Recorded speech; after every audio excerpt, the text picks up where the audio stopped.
Welcome back. We're now delighted to be joined over the telephone by our guest for the afternoon, Dr. Sayed El Khouly, Professor of Management, Ain Shams University. It's a very good afternoon to you, Doctor. Good afternoon, ma'am. Thank you so much, Doctor, for your time this afternoon. Let me start by asking you, what do you see, as the importance of the advisory committees that the government has now approved to help implement the different economic policies, sir? First of all, there is an Egyptian saying, you cannot clap with one hand. You need two hands to clap. Yes. So in order to do that, you have to have integration between public and private sector in Egypt. We have a lot of business people who are very, very successful.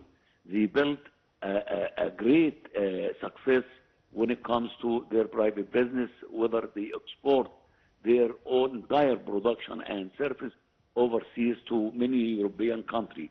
Yes. And a good example for that, the free zone industry, which they have a lot of private industry in that zone, which enable them to export their product to many European countries and many African countries. So with this committee, which His Honor, the Prime Minister of Egypt, Dr. Mustafa Khouly, holds this kind of meeting to join the point of view between private sector and public sector, put hand in hand in order to enhance our economic growth in Egypt. Dr. Sayed, now what are some of the economic areas in which such a committee can help in your opinion, sir?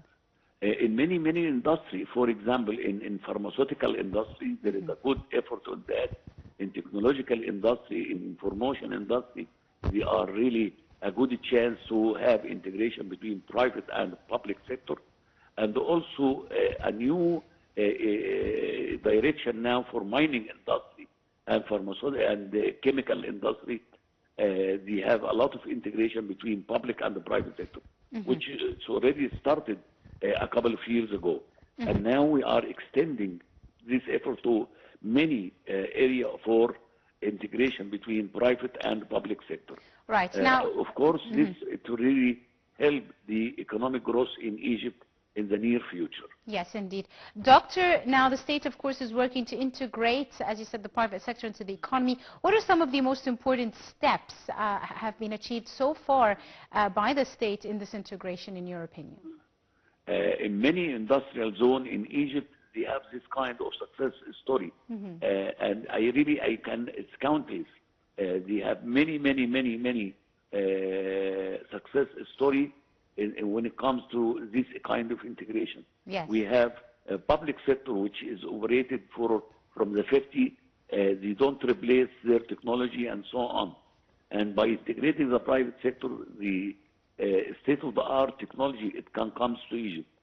And also the private sector can really integrate foreign direct investment. So it can attract foreign direct investment from many countries, from European, from American, from Asian countries to come and invest in Egypt.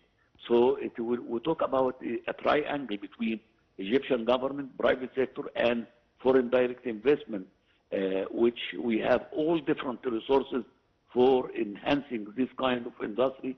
We have the manpower, we have the location, we have the logistics, we have the security and safety of our border, and all of that, really what we need is the fourth and fifth industrial revolution, and this comes between integration between private, public, and foreign direct investment to come and invest in Egypt.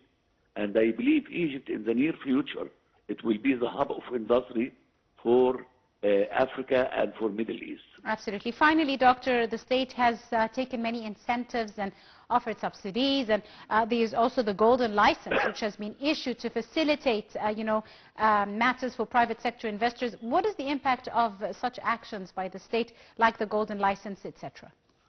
The golden license, it's really reduce the red tape and the bureaucracy, which this kind of industry to come to Egypt, and for private sector, which it can, they used to take months and years in order to start their business.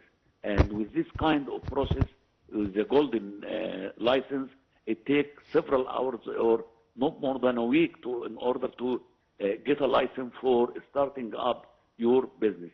I believe the red tape with golden license, it really eliminated the red tape and the routine of the government and so on.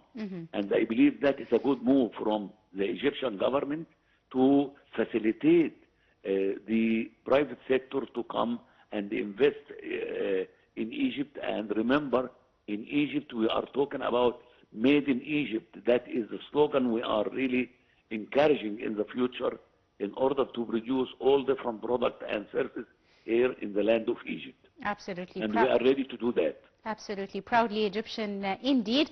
I'd like to thank you very, very much, Dr. Sayed El Khouly, You're Professor very welcome, ma'am. of Management. Thank you very much, very, very much, Doctor, for your time.